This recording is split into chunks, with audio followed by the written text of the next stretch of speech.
उपमुख्यमंत्री एकनाथ शिंदे आता ॲक्शन मोडवर आलेत।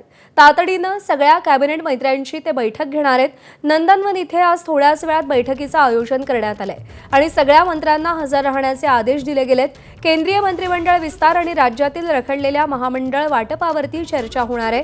तसंच राज्यातही कॅबिनेटमध्ये खांदेपालट होण्याची शक्यता वर्तवली जाते।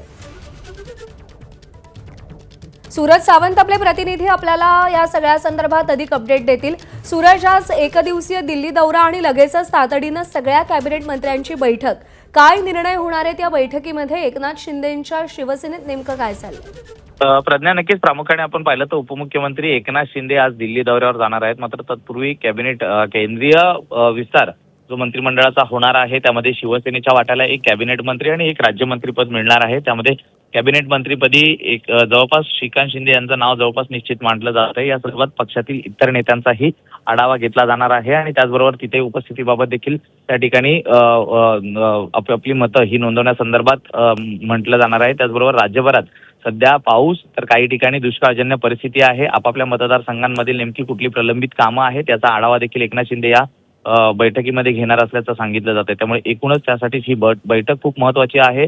मागच्या जर आठवड्यात आपण पाहिलं तर मुंबई शहरी भागांमध्ये मोठ्या प्रमाणात पाऊस होता, तर राज्यात अनेक ठिकाणी अजूनही पावसाचं प्रमाण हे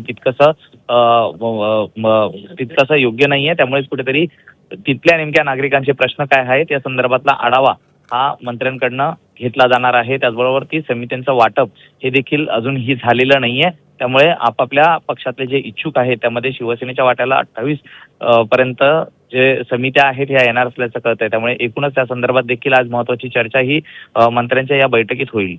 प्रज्ञा, सूरज, धन्यवाद दिलेल्या माहितीसाठी।